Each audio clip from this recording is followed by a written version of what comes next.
I'm Neha, the older, calmer sister of the chocolate in our podcast, Chocolate and Spice Talk. And hey, I'm Nidhi, the younger, fun sister or the spice. We bring totally different takes to the same topic, and in this episode, that's sustainability and how we follow it in our own very different ways. And today we'll share our stories on how we are trying to live more eco-conscious life. Exactly. And to celebrate this topic, we're both wearing outfits that represent this belief.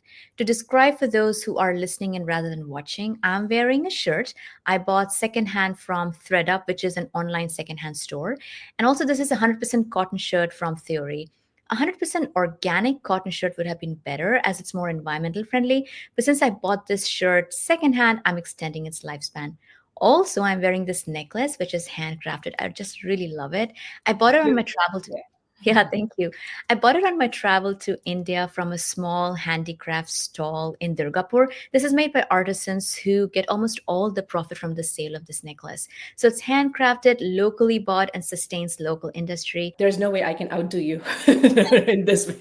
But I'm wearing a Calvin Klein white dress, which I bought this 8 years back. It still fits. It's good quality, so why let it go to waste?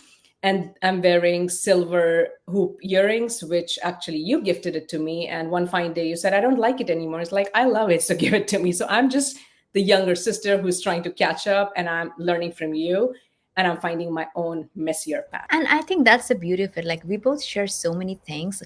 Most of the times, we don't throw these things away because we're like, it doesn't work for me. I keep saving things. I'm like, it probably is going to work for you. And I'm sure you do the same thing. So, kind of part of sustainability cycle. Please don't take any of our chat as any kind of course in sustainability. We're both completely learning and we don't want to make things difficult for anyone. We're mostly going to be talking about intentionality with getting things, buying things, or hoarding things, and thinking about our choices, being careful. Let's get into it. What was the moment that made you start caring about sustainability? I think my real curiosity around sustainability started after I had Vikram, my son. So I remember my husband would keep sending me articles when I was just, breastfeeding and sitting alone with Vikram. And one of the articles that he would send was about plastic use and how climate change isn't just about some abstract future. That article laid it out very clearly that the choices that we are making today will deeply affect the kids, what our kids inherit. And that's something just hit differently. Maybe I was a new mom and I was in this new era, but that thing just stuck with me. And the article talked about how if we continue business as usual, by the time Vikram is of my age, things like clean air and drinkable water and the food security would be much more difficult. Even something as simple as going outside and walking in a park or playing in snow might just become rare. Report projected that children born in 2010s and 2020s will face 2 to 7 times more climate-related extreme events like heat wave, flood, droughts compared to our generation. So I just thought, I can't control everything. I mean, at least I have to try to do things better, even if it's just for him. And honestly, I have seen you do this on a daily basis. Like, even before we call it sustainability, you were doing little things like reusing gift wrapping paper, using the brown paper to create things and beautiful things, and bringing your own bag, not wasting water. And you were doing it with intention. So I have seen it so many years, you doing it. And it made me realize I can just start small. Yeah. And I love the way you explain it. Everything you said really inspires me as well because you're thinking in a very long term way, you're thinking about our kids' futures. For me, it was really not necessarily a moment. And I feel like for me, it was kind of like a learning experience from my childhood. Because I remember as a kid, mommy used to even like let think about clothing because you and I both love clothing and outfit. And I remember mommy used to get us used dresses like secondhand clothes from our older cousin sisters. And you won't believe, I used to love the idea. I used to love the idea that, I am wearing something that our cousin sisters wore sometime. And so it's not like, if you remember, it's not like mommy didn't get us new clothes. We used to get new clothes every birthdays and Mhm. specific occasions. But I just love the idea that of somebody having wore it and touched it and had a history with it, and now I'm now getting to use it and appreciate it. And Anyway, and I also love things that were custom made. So I know mommy, I really credit mommy with that, because I remember she used to like if there's some fabric lying around, she would think about some novel ways of creating dresses for us, and she would get that tailor made. And it's so great, like our salwar kurtis and some of our dresses were all tailor made, perfectly fit, and obviously very, very sustainable, because we would go to a local tailor and get it made. And of course, at that time, no one was thinking that way. It was just something that she liked to do, and I really appreciated it. I'm very grateful for all the sort of experiences I've had in my childhood, which kind of set the path for me on what I do right now. It was 30 years back. Sustainability was not a buzzword, but we all did it. And somewhere along the line, that changed. So, what are the main ways that you try to live sustainably right now? I do actually, I do quite a few different things, especially as I'm learning, and I continuously try to learn. Like I remember I was flying back recently and I was watching a sustainability documentary, and it was so good. It was talking about construction industry sustainability and clothing industry and growing food sustainability. So anyway, so I definitely try to educate myself, and there's so much to learn. But I actually want to share a story of where I went very, very wrong first, because I just explained, how my childhood was great in terms of learning about all of these practices. But somewhere along the line, maybe in my 20s, when I started to earn and I got my own job and I got independent, I forgot what it is to be intentional. I think it was the high of having my money and, like, okay, I can go do things and I'll do the exact opposite of what I've done in the past or what mommy did for me. So I would go out and start buying things thoughtlessly. And the big stores had just started booming in India at that time. So I would go to a mall, and mall was a big thing. And I would go to the mall and I'd be like, okay, let me buy, all the jeans and all the t-shirts that I could get. And then I came to US. That was again 2021 years back, and I was dazzled by, guess what? Sale. Because that was a new concept. I was like, what is this amazing thing? Everything is on sale. And if it's on sale, then I'm saving money. So I should buy more and more. I mean, completely contrary thought process. But I know that I bought more than I should have, just because I saw a lot of things that seemed to be on sale. So I would buy things from Forever 21 and H&M because the prices were so low. It was just so easy to buy those. For me, the real eye opener was about 5 years back, to be honest, because suddenly I feel like I'd had enough.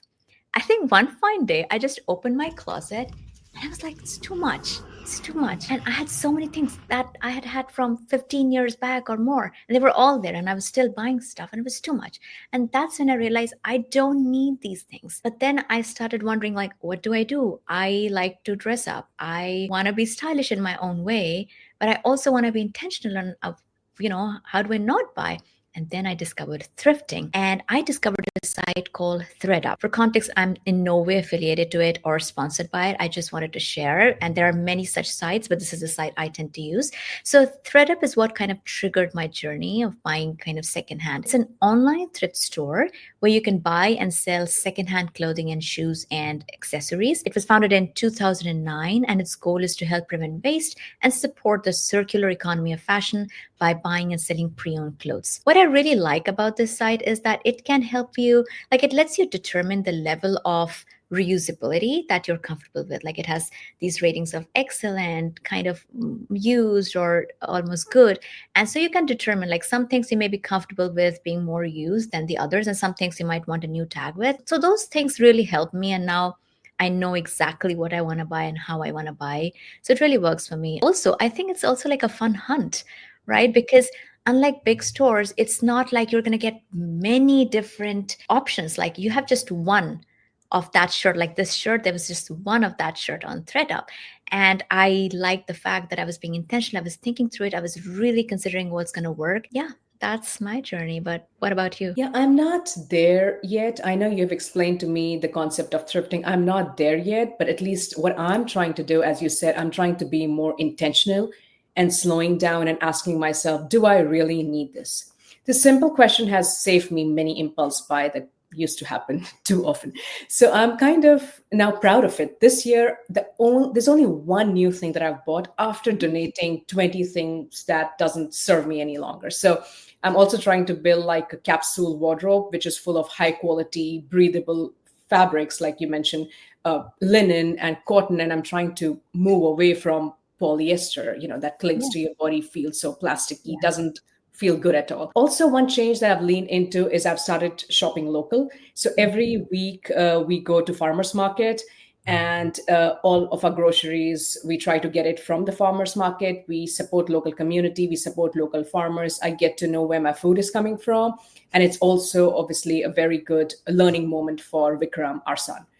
And when it comes to gifting, I've recently become very mindful. Like last Christmas, every gift that I gave to my friends and family, it was from a small business, either from Etsy or a local maker from Austin. I would rather support a family run shop or smaller businesses than giving my money to giant corporation. It just feels more personal and much more aligned with the kind of world that I want to help build. These are the small things. Hopefully that helps. Definitely. And every small thing helps. I feel like we often worry, like, who are we? How is one person's change going to make any difference? But everything matters. But is there something you've tried and failed at in your journey? Okay, there are so many, but I'm gonna tell you one story. So there was one time I splurged on a very fancy, all natural, eco-friendly dishwasher pot. And I did my research, read all the reviews, and I was so excited to make the switch. I won't name the brand, but let's just say ingredients were very, very good for the environment, but not so good for my dishes. So first run through the dishwasher, everything looked suspiciously not clean. And my husband pulled one plate from the dishwasher, and he was like, Nithi, there is a peanut butter still sticking to this plate. So I don't think it did the job. But otherwise, one other funny story that I would like to share is at home, we are talking a lot about sustainability and how we should use like less plastic, take care of our planet with our son, Vikram. And he's like fully absorbed in this, like fully absorbed in what this is all about. A couple of weeks back, we went to a birthday party, and the birthday boy, the little birthday boy, 5 year old, he started opening the presents. One present that he opened had a big shiny plastic toy. And without missing a beat, Vikram loudly announces, plastic is bad for the environment. It doesn't decompose for like 100 years. The room went quiet, and I whispered to my husband, we are never getting invited to another birthday party. But listen, he was not wrong. I mean, according to UN, most plastic takes anywhere from 20 to 500 years to decompose, depending on the type. So that means every plastic toy, spoon, wrapper that we have tossed out is going to outlive us, our kid, and maybe their kid. Yeah, this is hilarious and touching at the same time, to be honest. I mean, every time I see those, or read about or see those documentaries that explain this, I kid you not, I get emotional. I get emotional. And sometimes I'm watching them in public place and I'm like, oh my gosh, they're going to think like, why am I crying? It just makes me sad. We need to value where we live. We need to value everything that the earth and the surroundings are giving us. And this is not how we do it, right? We have to be considerate. I really appreciate, however, how you have helped Vikram understand the importance of this already. So I feel like it's going to be a natural part of him as he grows up. It's going to be organic to him. It's not like he'll have to learn. Like he knows this is how it should be. And you and I had the benefit of that automatically because we have seen mommy do that. And for me, I mean, I have failed in so many things. Like even when I started the secondhand idea, I would end up buying sometimes things that I thought were good and then they had holes in it and all.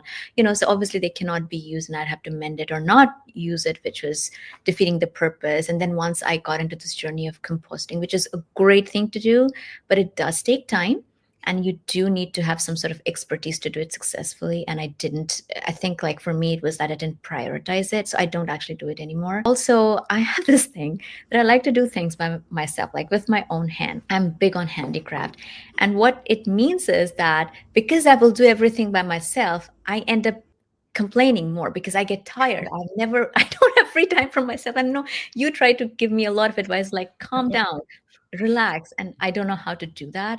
And examples of that would be, even around my house, like we were extending our house and we needed to buy some new things. And I thought, what can I do for my house by myself? And so I ended up refurbishing a lot of the old furniture pieces myself, painting them and nailing stuff to them so that they can be reused. I don't have to necessarily do all of that. It's an overkill, but I will do that because I have a love for it. It's like a creative outlet for you too. That So is that true. works That out. Probably it's not as much about sustainability as the fact that I like to do things. And even clothes, like I tend not to throw things away if I can somehow mend it or make it reusable, which also means that sometimes I completely destroy a perfectly good dress. You have experimented a lot, so I do. I'm like, I'm always ready with scissors, and my husband, he sees scissors and he sees the dress and he's like, no, save the dress. But yeah, sometimes it works out, like there's this really cool example of a jumpsuit that I got. I was trying to buy local. I was inspired by you. I was trying to buy local. And in my inspired moment and also my greed, I think I was like, I see this beautiful jumpsuit with shorts and Nidhi wears it, has to look good on me. And I bought it. And of course, it didn't look good on me at all on my body. I'm like, now what? I cannot return it. And so then, of course, out came the scissors. So I cut it into two parts. And then I got a nice crop shirt out of it and a nice little shorts out of it. And so I got two kind of you outfits could out. have just given it to me. Come on. No, that was for me. So for me. I do think that being South Asian has shaped a lot of our like sustainability habits, even when we didn't call it sustainability growing up, right? It was just how we lived, how our parents brought us up. Like concept of waste did not exist in our childhood. Our parents were incredibly mindful of water, electricity, even if you left the tap running. Do you remember how we would get a look if we didn't finish the food, we would get a speech? So I've realized it wasn't just frugality. Did I pronounce that word right? Frugality. Yes. It was more of a resilience. Like many South Asian households, especially from previous generation, practice what invest. It's called sustainability because resources were limited and Yes. waste was considered disrespectful. So this mindset was rooted in the community and the respect for nature. And I think that has prepared us. Like the seeds were planted very early on. And honestly, I think you already covered this where in the 20s, I just lost touch with that because maybe I started making my own money and I was trying to fit in the culture where convenience is king. I saw people around me spurging, chasing trends, and not really thinking about where things came from and where it ended up. And I just felt in that loop.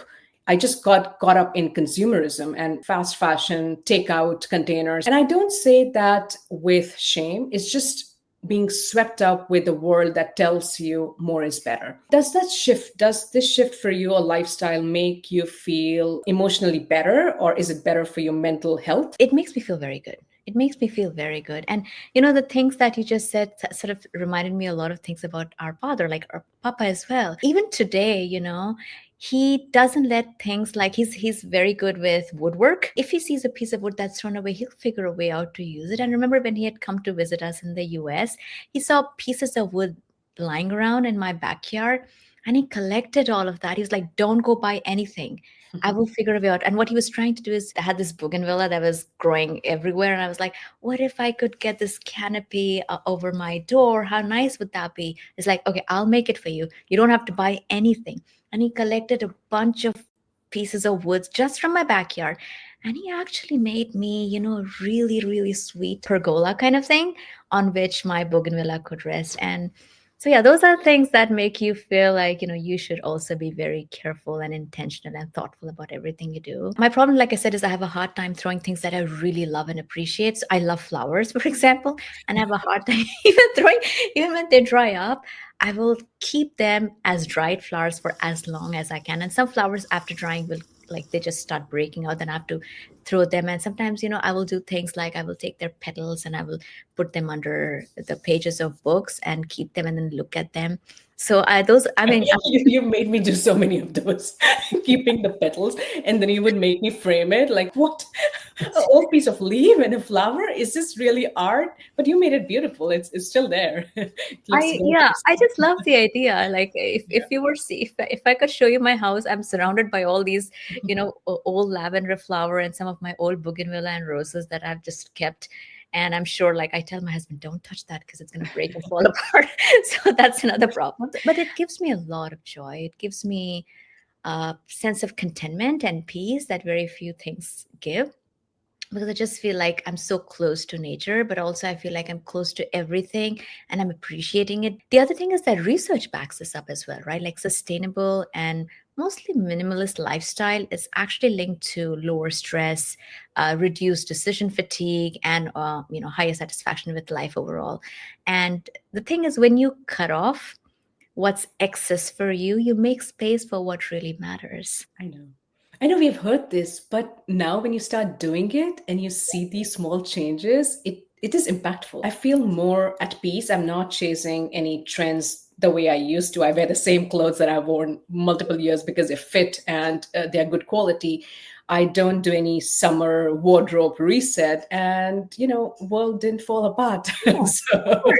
it's just less noise in my life, less clutter. And my husband has a little bit of OCD, I think. So he's always very happy when I don't buy a lot of things and I reorganize. I'm very conscious of the way I spend my money too.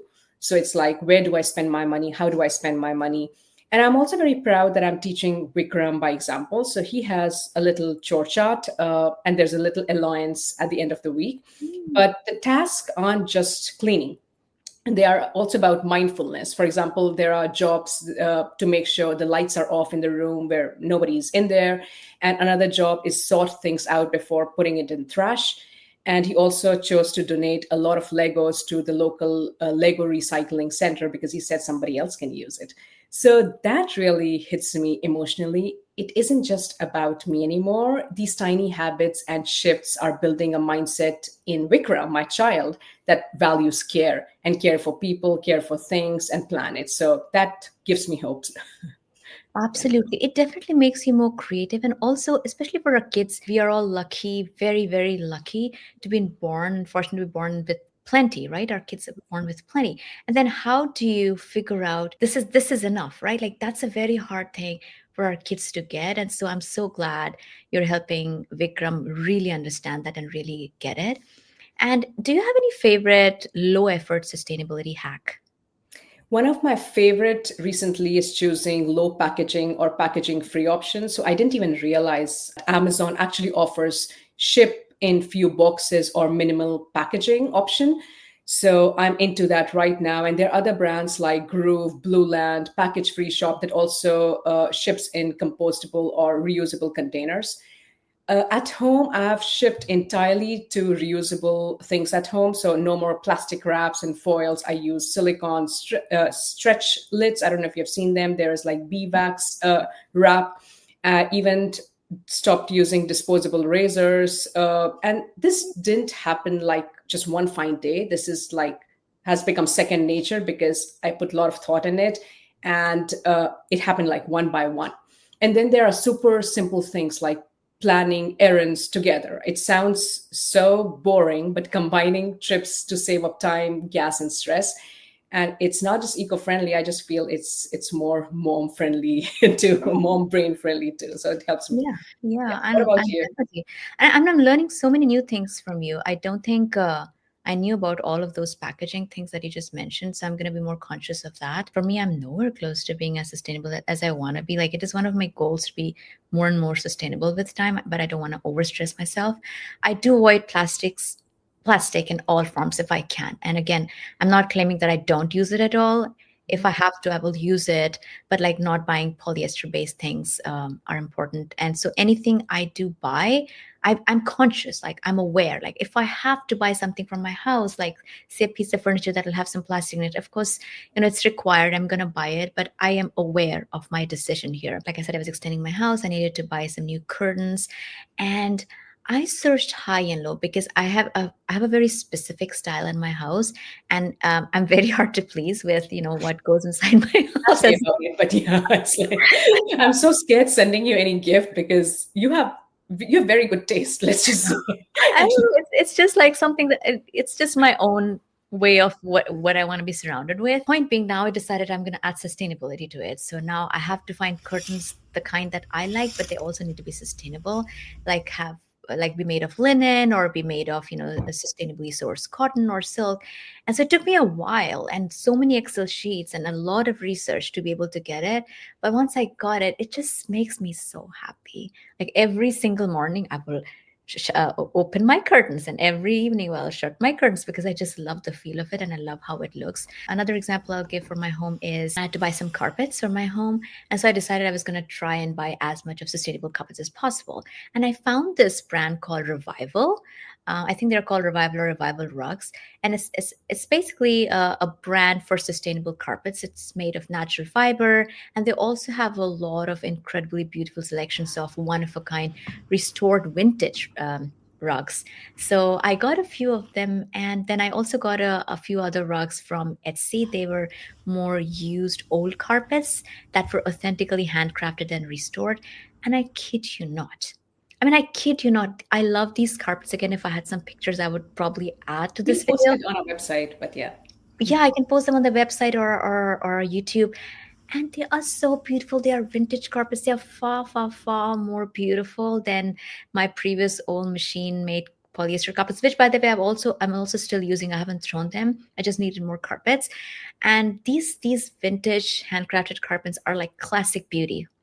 So that's what I really love. And then again, I've mentioned about clothes enough that I don't have to. I'll only add that I still buy new clothes. It's not that I only buy thrifted. I was actually trying to count in my wardrobe how much of thrifted versus how much of new clothes I have. So I'm actually 50% or over with secondhand clothes versus new clothes, which I think is not bad. But over time, hopefully it'll improve. For me, the condition right now with buying new clothes is it has to be made of a sustainable material. So that's like, a constraint I put on myself to make sure I'm being very intentional if I'm going to buy new. And so that limits my option for fabric, linen or silk or organic cotton or wool or tencel or modal, because these are the only fabric that are in different ways sustainably produced or can be, degraded better. So between limited fabric choices, my very difficult to find sizes, and my very selective style, I hardly end up liking anything. So it has the additional advantage that I buy less, which That's is one how way to be sustainable. force yourself to buy less. Oh, but that's amazing. I Yeah, and know. I've seen pictures of your rug. I still need to see it in person. They are gorgeous. I did not realize that the story behind it. So thank you Yeah, for sharing. Yeah, completely vintage and handcrafted and one of a kind. That makes me happy. It's like one of a kind. true. Yeah. Yeah. So I think we can end it by saying, so whether you are composting like a pro or just remembering to bring your reusable bag to Target or your shopping center this week, you are doing something. And I think that is what matters. I'll just say, like, to me, I realize it's not about perfection, right? It's about progress because I sometimes buy things and sometimes buy used, and sometimes I'm careful, sometimes I'm not. And it's really about asking what feels doable for me today and knowing that even a small change will ripple outwards. And I'm sharing a quote from Anne Marie Bonneau, who said, "We don't need a handful of people doing zero waste perfectly. We need millions of people doing it imperfectly." How amazing is that, right? How amazing is that? Yep. And if this episode gave you something to think about or just made you feel seen, we love for you to support us and our podcast. You can find Chocolate and Spice, Two Brown Women Talk on Spotify, Apple Podcasts, YouTube, or wherever you get your podcast. Yeah. And don't forget to check out our website at chocolateandspicetalk.com for blog posts, behind the scenes, some extras, and all the links that we promised today. Also, don't forget to subscribe, rate, and leave a review. It helps more people find us and join the conversation. And also, tell us what you would like to hear next. We want to feature your topic and your stories. So join this community of folks telling real stories. All right. Thank you for listening. Bye for now. Bye.